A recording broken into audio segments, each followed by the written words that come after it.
Bonjour à tous, je vous souhaite la bienvenue sur la chaîne de Filmins et le Singe, je vous remercie d'être là, et aujourd'hui on va, comme hier et comme avant-hier, diviser la vidéo en deux parties.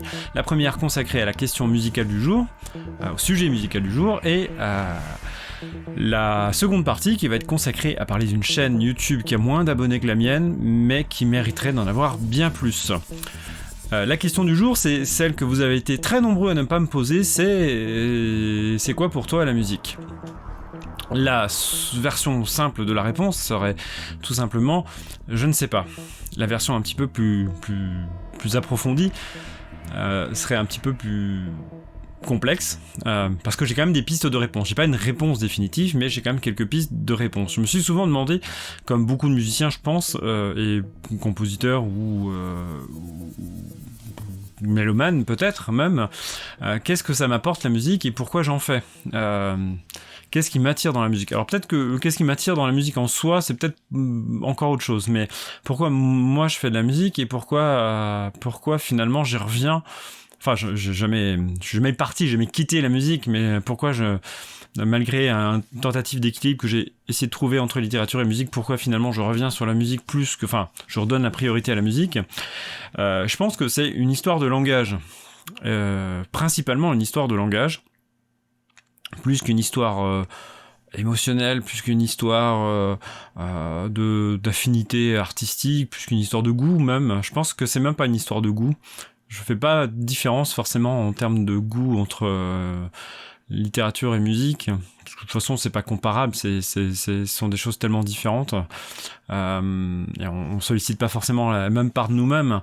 Mais ce qui m'attire ce qui fait que maintenant, je pense être plus à l'aise sur la musique pour m'exprimer, c'est simplement parce qu'il y a un rapport un petit peu plus intuitif.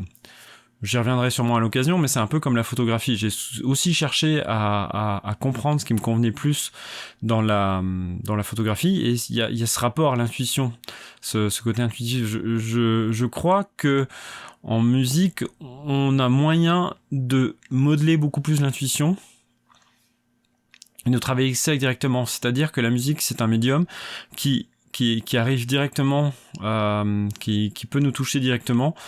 Quand je t'entends toucher, je dis même pas émouvoir, je veux dire, c'est quelque chose qui va s'exprimer, qui va exprimer quelque chose sans même passer par le langage verbal.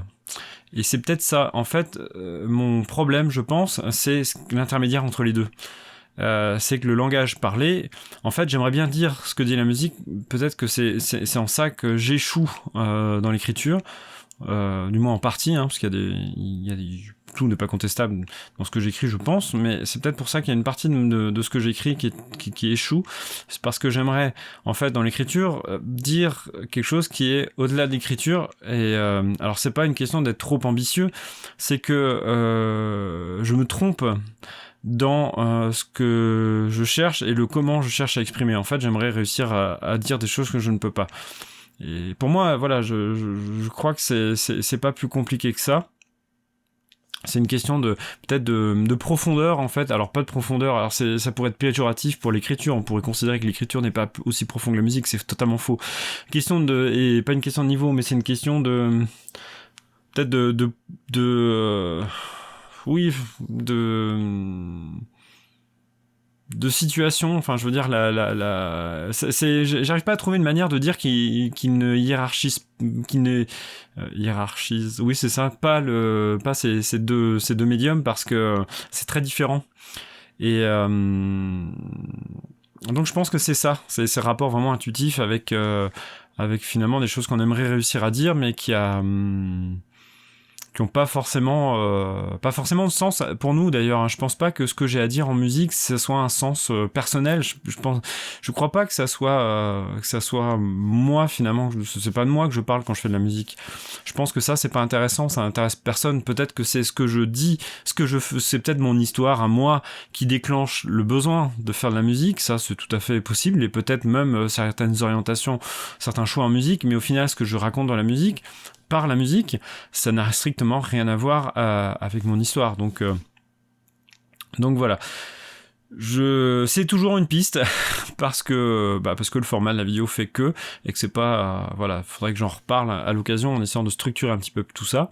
Puis j'ai pas envie de trop de m'étendre, voulant rester dans quelque chose de raisonnable en termes de longueur de vidéo. Et je termine très rapidement par la recommandation. Je vais être rapide. Je vous recommande d'aller voir la chaîne d'AnMath. Le lien est en description. Je pense que j'ai beaucoup, moi, de points communs avec son écriture et avec ses préoccupations et son rapport à l'écriture. Il en parle aussi comme Gracia dont je vous ai parlé hier.